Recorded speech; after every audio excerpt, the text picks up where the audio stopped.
Hey everybody, Jason here. In this video, I'm going to show you the only 3 knots that you need to survive in the world. Okay, so there are a few different categories of knots and literally hundreds of different knots to choose from, but these 3 knots should get you through most situations in life, especially in the outdoors. So the first knot we're going to look at is probably no surprise to a lot of people, and it's the Bowan Knot. It is a fixed loop knot. I'm going to show you how to tie it, and then I'm going to explain why this knot is so important. To tie the Bowan, we're going to take the working end in one hand, and with it we'll create a loop in the standing part. The working end goes up through the loop and then around the back of the standing part and then back down through the loop again. So what's great about the Bowan knot is that it creates a fixed loop knot. That's one of our categories of knots that I mentioned a moment ago.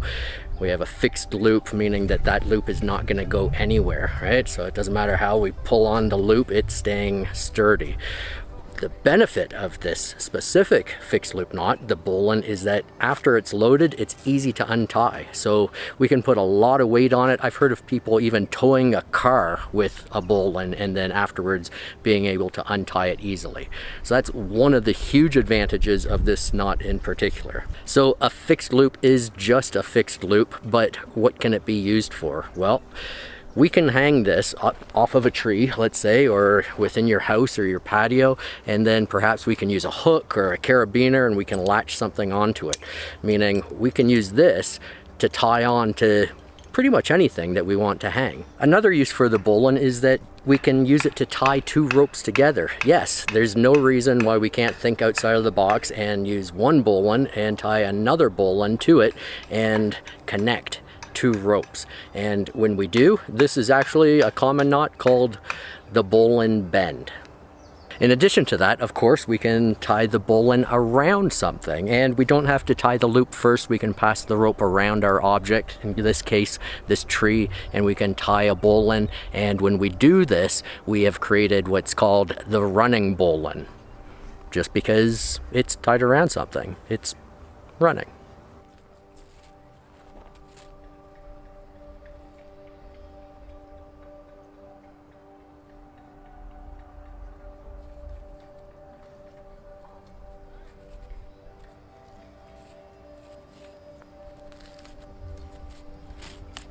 So our next knot is another loop knot.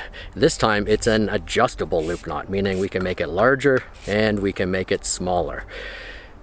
It has friction in it, so it is also a friction knot. This is the Totline Hitch. Now to tie the Totline Hitch, we're first going to create a loop at the end of our rope. From there, just wrap your working end around the working line once on the inside of your loop. Then continue to pass your working end around the loop for a second wrap. Now bring your working end to the outside of your loop and create another wrap and pass the working end under your final wrap before cinching up the knot. Now if we have a look at what we've done so far, we have a running Bowan that can be used to tie a rope around an object. We have a common Bowan, which is our fixed loop knot. We've seen that we can tie 2 ropes together, which is called a bend in knot tying terminology, simply by tying 2 Bowans together.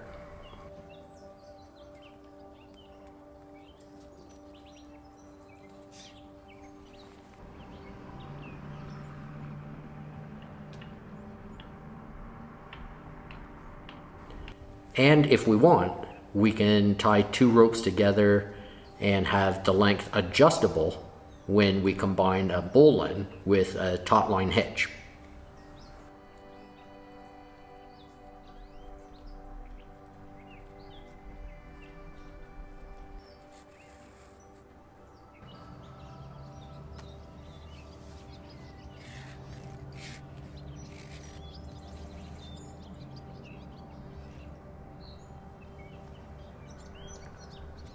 Okay, and our third knot is known as the trucker's hitch. And in fact, the trucker's hitch has a lot of different ways to tie it. I'm going to show you one of the easiest, one of my favorites.